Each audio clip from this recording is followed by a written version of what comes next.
What's Trending. Hai semuanya, ketemu lagi di What's Trending bareng Lea Vanessa. Nah, kali ini Lea mau ngomongin soal kuota pemain asing Liga 1 ditambah. Ini sepak bola Indonesia.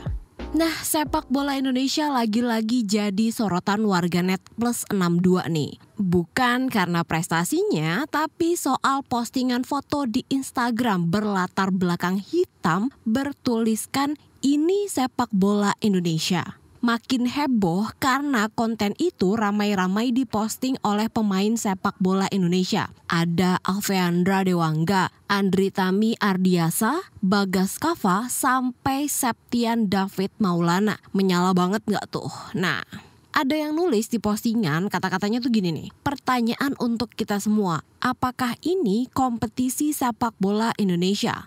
Nah, netizen plus 62 langsung mengaitkan aksi tersebut dengan penambahan kuota 8 pemain asing di Liga 1. Rencananya PSSI dan PT Liga Indonesia baru akan memberlakukan perubahan itu di musim depan. Nah, kalau di musim ini kan tiap klub hanya boleh mengontrak maksimal 6 pemain asing. Mereka yang keberatan beralasan kebijakan itu tuh bisa mempersempit kesempatan pemain lokal merumput di Liga 1. Tapi ada juga nih yang ngasih applause, misalnya Zulkifli Syukur, pemain Arema yang pernah masuk skuad timnas. Kapten Borneo FC, Diego Michel pun mendukung kuota pemain asing ditambah. Ia beralasan pertambahan kuota asing bakal meningkatkan kualitas liga dan kualitas pemain. Selain itu, mental klub pun bakal terdongkrak. Gimana nih menurut kamu, setuju gak nih sama penambahan kuota pemain asing? Kita bahas soal ini setelah komen netizen plus 62 yang mau lewat ini.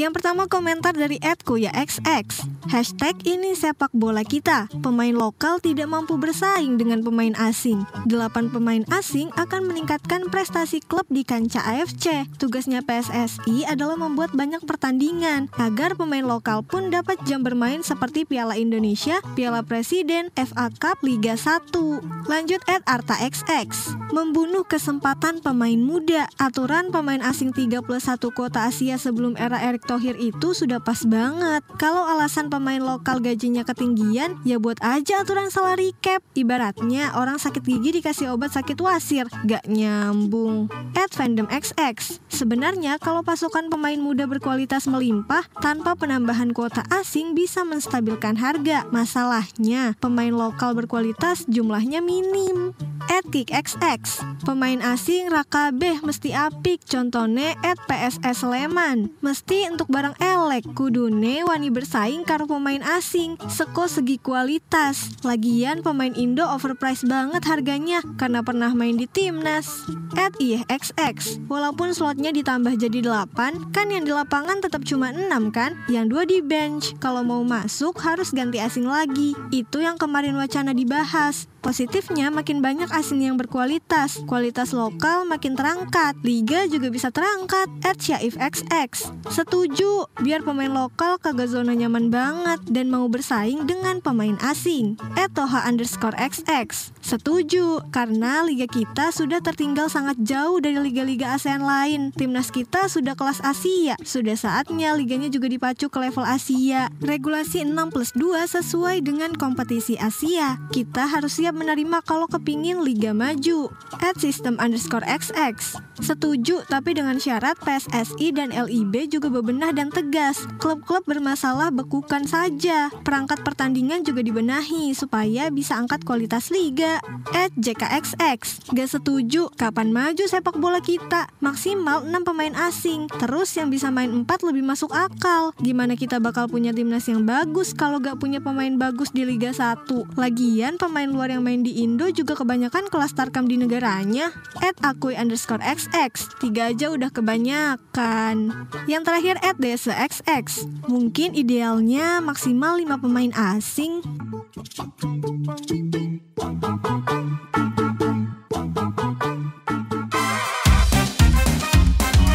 Kamu lagi dengerin podcast What's Trending. Ketua Umum Umum Persatuan Seluruh Sepak Bola Indonesia PSSI, Erick Thohir menyoroti kualitas Liga 1 yang masih di bawah Liga Domestik Filipina. Erick ingin mentransformasi Liga 1 seperti halnya ketika ia mentransformasi Timnas. Kedepan, Erick menjanjikan perombakan dan bersih-bersih di Liga Indonesia. Jadi terus terang ada rapat serius mengenai transformasi Liga. Nah ini sama, ya. Kalau PSSI dengan GBK masalah lapangan, PSSI dengan Liga, ini kan pengelolanya Liga, bukan PSSI sendirian. Jadi ya ini yang kita mau benar-benar Liga ini harus ditransformasi. Setelah PSSI bekerja keras untuk 1 tahun terakhir ini mentransformasi tim nasional dan berhasil, ya belum maksimal. Ya. Tetapi untuk Liga sekarang 1 tahun ke depan kita akan bongkar-bongkar, kita akan bersih-bersih. Ya, dan kita akan transformasi liganya, ya bagaimana pengelola klub ya harus sama-sama PSSI bersatu untuk menjadi yang terbaik, ya nggak mungkin sepak bola yang luar biasa begini masa liga di Asia Tenggara ranking 6 di bawah Filipina, keterlaluan. Ya, Liga Asia kita ranking 28, keterlaluan. Ada yang salah, tapi bukan saling menyalahkan. Makanya saya minta liga ini diperbaikin. Soal penambahan kuota pemain asing ada ketentuannya juga loh. Direktur Utama PT Liga Indonesia Baru, Ferry Paulus menjelaskan, tiap klub di Liga 1 boleh punya 8 pemain asing. Namun hanya 6 pemain asing yang bisa menjadi starter di pertandingan dengan komposisi 5+1, yakni 1 pemain wajib dari Asia. Musim depan itu pasti kick-off-nya di tanggal 2 Agustus. Kemudian yang pasti akan berubah adalah dari regulasi pemain asing. Jadi klubnya kita juga per hari ini akan kita sampaikan setelah Championship Series ini selesai bahwa regulasi pemain asing akan dengan 8 pemain asing, ya. Tetap yang main adalah 5+1. Satunya tapi Asia, bukan ASEAN. Ya. Kemudian 8-8-nya ada di DSP. Jadi asing tukar asing. Asing tukar asing, ya. Kenapa penting buat kita? Supaya kita juga punya banyak opportunity pemain asing yang bisa memberikan manfaat untuk AFC di konstelasi AFC, ya. Nah, kan di AFC juga bebas, tapi DSP-nya tetap 6, gitu kan?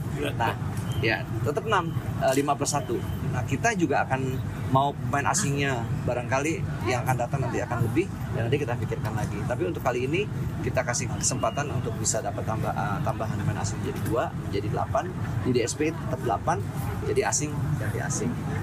Kemudian U23 tetap, ya, karena ini memang kelihatan kan manfaat dari Under 23, pemain-pemain Under 23 kita semuanya punya kontribusi yang besar untuk tim nasional di Under 23. Tapi saya pikir kalau melihat persaingan, apalagi kan kelihatan sekarang banyak pemain-pemain asing yang nggak bisa bisa full main di satu musim penuh.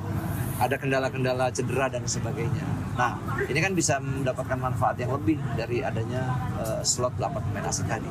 Sebenarnya dari sisi tatanan klub sendiri, tatanan regulasi, tatanan kompetisi, kan kita penting mendapatkan banyak manfaat pemain asing yang bisa memberikan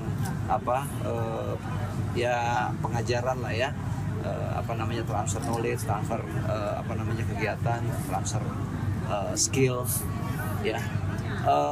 Kita juga harus mungkin ke depan juga harus membuka diri bahwa kompetisi yang baik seperti misalnya di Eropa, ya, kita juga banyak belajar di Eropa. Pemain asing kan sampai bebas seluas-luasnya, tetapi pemain tim nasionalnya juga tetap aja kontribusinya besar dan banyak transfer knowledge yang bisa didapatkan dari pemain nasional. Jadi jangan keliru, jangan dipikir kalau dibatasi kemudian pemain nasionalnya jadi akan lebih cepat berkembang. Faktanya nggak inline seperti itu. Nada optimis terlontar dari anggota Komite Eksekutif PSSI, Arya Sinulinga. Dia berpendapat penambahan kuota pemain asing ini bakal berdampak positif pada perkembangan Liga 1 dan sepak bola nasional. Kita akan lihat aturan ini apakah membuat ruang-ruang bagi kita untuk mendapatkan pemain timnas makin bagus atau enggak gitu kan. Tujuannya ke sana juga. Di samping juga untuk membuat liganya lebih kompetitif gitu ya. Bisa juga. Lebih menarik dalam permainan bisa jadi aja. Nah, gimana nih melihat pro kontra soal penambahan kuota pemain asing di Liga 1? Kayaknya kita obrolin aja ya bareng pengamat sepak bola Indonesia Labib Sadat. Mas, ini kan belakangan ada aksi pemain Liga 1 yang ramai-ramai mengunggah foto berlatar belakang hitam gitu ya. Yang tulisannya itu ada ini sepak bola Indonesia gitu. Nah, kan ada juga yang nyambungin ini tuh sama penambahan kuota perekrutan 8 pemain asing gitu. Nah, mungkin ngelihat penambahan kuota ini dari Mas Labib sendiri gimana? Oh iya, terima kasih sebelumnya atas waktu dan kesempatannya. Menarik memang menanggapi isu yang beredar saat ini dalam 2-3 hari ini ya. Karena memang banyak para pemain yang di bawah APPI ini mencoba melakukan campaign dalam tanda kutip, pada akhirnya banyak yang akhirnya publik mencoba mengiriskan ini dengan regulasi pemain asing yang pertama menjadi 8 pemain. Menurut saya ya, apa yang dilakukan oleh operator nantinya ataupun federasi jika memang ini ketuk palu 100%, ini sebenarnya kita harus melihat dampaknya cukup baik ya. Pertama, cukup baik adalah untuk meningkatkan kompetisi Liga Indonesia yang akhirnya jika pemain-pemain asing yang datang memang sesuai dengan regulasi diatur pemain-pemain yang berkualitas, tidak asal comot ya Mbak. Dengan adanya rumor mengenai penambahan jumlah pemain asing tersebut, memang tantangan juga buat pemain lokal nih.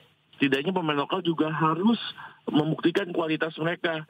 Kualitas ketika mereka mendapatkan kesempatan berlatih ataupun bermain dari klubnya masing-masing. Karena memang ketika liga nanti banyak pemain asing, pemain lokal kan banyak yang takut tersisih ya. Banyak yang tidak mendapatkan tempat. Tetapi ini sebenarnya kesempatan bagi pemain-pemain lokal untuk membuktikan bahwa mereka memang layak untuk berada di top tier atau di second tier sepak bola Indonesia untuk bermain sebagai pemain utama gitu atau mendapatkan minute play dari pelatih. Kan memang tantangan banget ya adanya pemain asing nantinya, baik yang bilang akan menurunkan kuota pemain lokal. Sebenarnya sih enggak juga ya, karena memang pendaftaran pemain kan satu tim itu kan 35 nantinya di Liga 1 lah, kita bicara Liga 1. Tetapi kan nanti yang tetap bermain di daftar susunan pemain kan 5+1 atau 6. Jadi sisanya tetap pemain lokal mendapatkan jatah gitu atau mendapatkan slot untuk bermain. Jadi memang ini kesempatan juga nih bagi pemain lokal untuk step up level permainan mereka, step up kualitas penampilan mereka. Mas, kalau misalnya terkait dengan regenerasi pemain di Indonesia gimana Mas? Kan ini mungkin banyak gitu ya anak-anak Indonesia yang bercita-cita jadi pemain sepak bola. Dengan kehadirannya penambahan kuota pemain asing ini bakal menghambat regenerasi pemain kita nggak sih di timnas? Nah ini kalau bicara regenerasi kan para pemain muda nih, kalau kita bicara contohnya kiblat kita ke Eropa. Para pemain di Eropa itu ketika dari usia under 10, 12, 14, 16, 18 sampai 20 itu punya jenjang kompetisi Mbak. Itu sebenarnya. Nggak tiba-tiba pemain tersebut main di level profesional, enggak. Mereka punya levelnya masing-masing di setiap umurnya. Sebenarnya jadi perbaikan adalah adanya format kompetisi junior yang lebih baik atau kompetisi junior yang disediakan oleh operator ataupun federasi. Di sini PT LIB dan juga PSSI menghadirkan kompetisi yang sistemnya bukan tengah kompetisi Mbak atau turnamen, tetapi sistemnya adalah liga gitu. Kita saya apresiasi bagaimana kehadiran Elite Pro Academy yang dalam beberapa tahun terakhir cukup reguler gitu. Tetapi apakah Elite Pro Academy sudah mengakomodasi pemain-pemain junior ini mendapatkan jam terbang Mbak? Para pemain muda itu yang dibutuhkan tuh apa sih Mbak? Kompetisi yang berjenjang, kompetisi yang berkualitas, kompetisi yang jelas gitu sistemnya, formatnya gitu. Kalau cuma sekedar Elite Pro Academy kan seperti turnamen Mbak. Ada grup, terus 2 teratas lulus ke kedalaman persis Liga Champions gitu. Nah ini juga takar paling satu musim yang nyampe 15 kali. Coba bandingkan kalau misalkan ada liga gitu yang bisa bermain sampai 34 atau sampai 38 kali. Itu kan juga bermainnya reguler gitu, nggak 2 hari atau 3 hari sekali, tapi bermain selama satu musim mungkin sekitar 9-10 bulan, 3 hari latihan, hari ke-5 atau hari ke-6 bermain, begitu di repeat selama 1 minggu seperti itu. Harusnya di sini para pemain ini mendapatkan kompetisi yang berjenjang, kompetisi yang baik, kompetisi yang proper sejak usia muda, Mbak. Iya. Kalau bicara regenerasi pemain kita mah nggak usah takut, Mbak. Regenerasi mah bakal ada terus, apalagi banyak klub-klub gitu. Tetapi yang saya garis bawahi di sini adalah para pemain muda ini mendapatkan kompetisi yang layak sejak usia dini, Mbak. Kalau misalnya kita melihat di Liga Inggris atau mungkin liga-liga lainnya, kebijakan soal pemain asing ini seperti apa sih?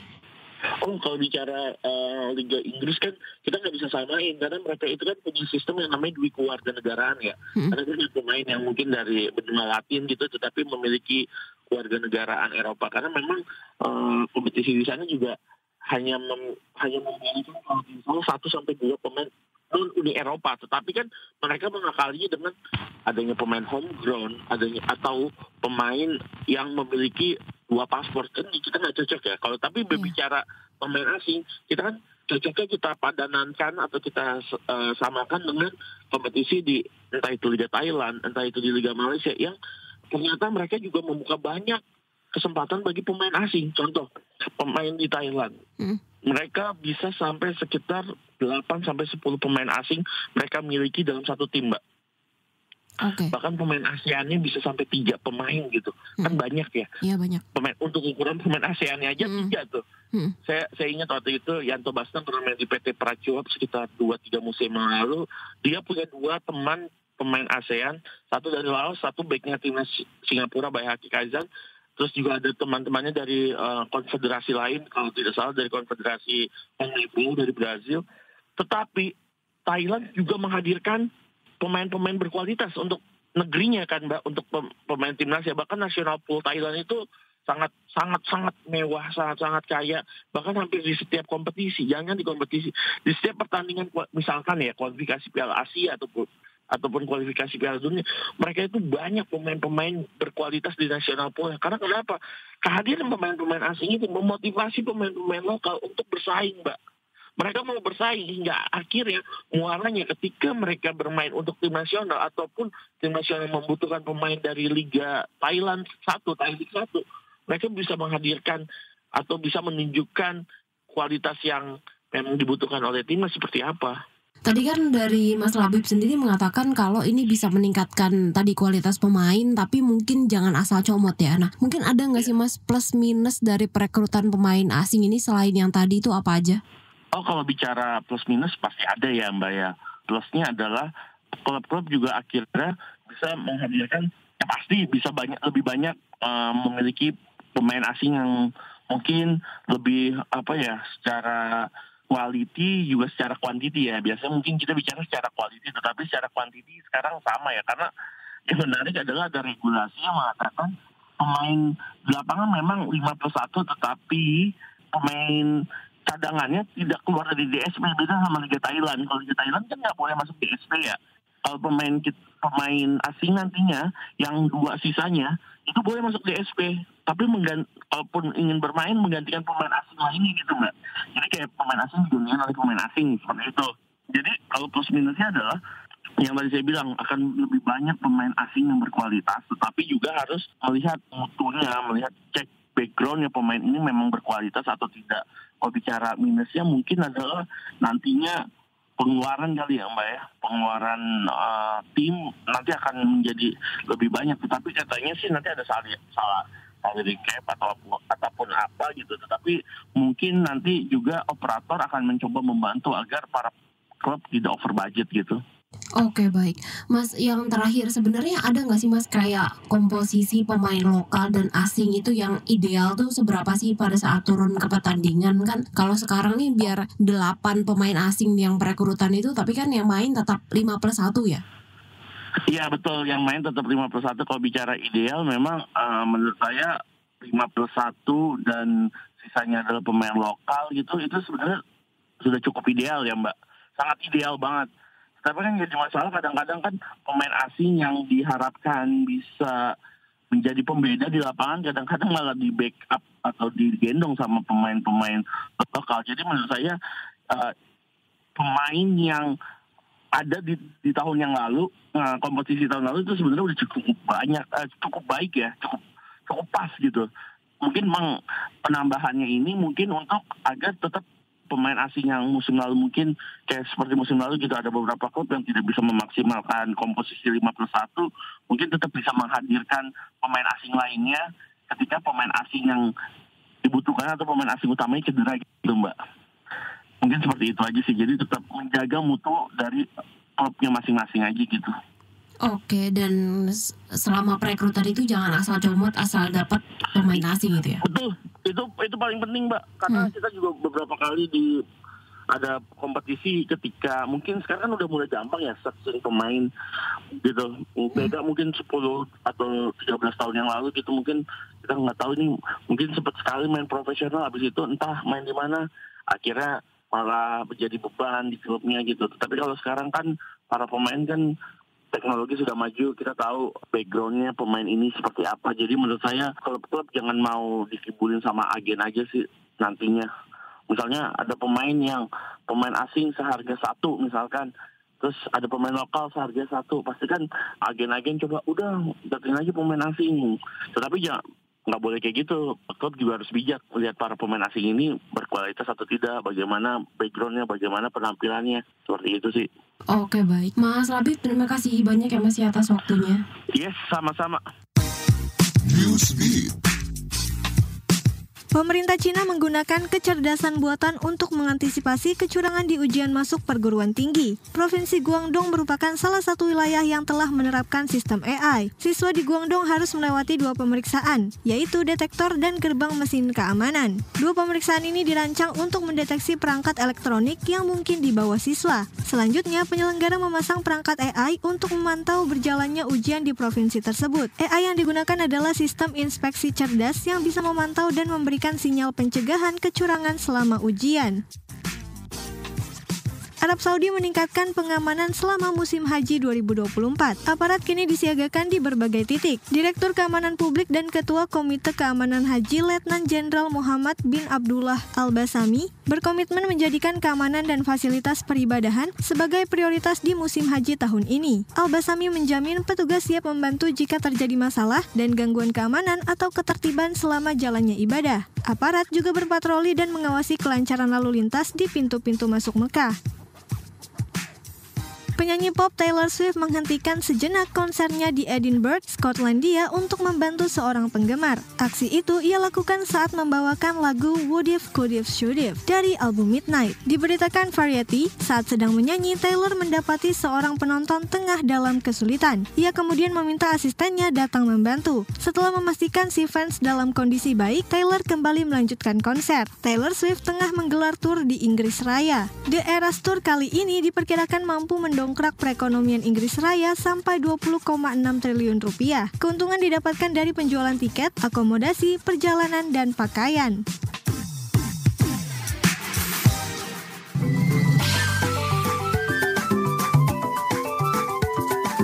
WhatsApp Indonesia. WhatsApp Indonesia kita mulai dari Jakarta. Kementerian Badan Usaha Milik Negara BUMN mulai menguji coba sistem bekerja selama 4 hari dalam seminggu. Informasinya diunggah di Instagram @Kementerian BUMN dan @live@BUMN. Namun penerapan sistem 4 hari kerja masih tahap piloting. Pegawai BUMN hanya bisa mengajukannya sekali dalam 2 pekan. Selain itu, sistem kerja yang disebut Compressed Work Schedule CWS ini punya beberapa syarat. Di antaranya, bekerja minimal 40 jam dalam 4 hari, mendapatkan persetujuan atasan, dan hasil kerjanya terukur. Sebelumnya, sistem kerja 4 hari dalam sepekan diusulkan Menteri BUMN Erick Thohir demi menjaga kesehatan mental para pegawai BUMN. Selanjutnya ke Sulawesi Selatan. Kantor Kepala Wilayah Kementerian Agama Provinsi Sulawesi Selatan, Haji Muhtonang, mengajak masyarakat menjaga perdamaian dan kedamaian. Hal ini ia ungkapkan pada peringatan Dharma Santi Waisak 2568 BE 2024. Dia juga menyampaikan pesan dari Biku Sada Hafiro Mahatera agar Waisak menjadi momentum menebar perdamaian di kehidupan sehari-hari. Lebih lanjut, Muhtonang mengatakan, peringatan Dharma Santi Waisak merupakan waktu yang tepat bagi Kementerian Agama mendorong terciptanya perdamaian dan kerukunan antar warga di tengah perbedaan latar belakang agama, suku, dan budaya. Terakhir kita ke infotainment. Gitaris Sheila on 7 Eros Chandra berhasil melelang gitarnya seharga 125 juta rupiah yang bakal disumbangkan ke warga jalur Gaza, Palestina. Penyelenggara lelang Smotion Music mengatakan, dana yang diterima akan disalurkan melalui Badan Amil Zakat Nasional Basnas. Pemenang lelang jatuh ke salah satu pengguna Instagram yang menawar di harga 125 juta rupiah. Selain itu, ada juga seorang penawar yang gagal, yakni musisi Faizal Lubis yang akhirnya tetap ikut berdonasi sebesar angka penawarannya, yaitu 100 juta rupiah. Pihak Smotion Music menyebut gitar Eros istimewa lantaran hanya ada 50 unit di dunia. Eros juga satu-satunya gitaris asal Indonesia yang dibuatkan gitar oleh pabrik gitar Fender Telecaster Eros Chandra #28. Demikian WhatsApp Indonesia hari ini. Terima kasih ya sudah mendengarkan What's Trending. Jangan lupa terus dengarkan podcast What's Trending di kbrprime.id dan aplikasi mendengarkan podcast lainnya. Lea Baneza mau pamit dulu. Stay safe and happy. Bye-bye. Kamu lagi dengerin podcast What's Trending.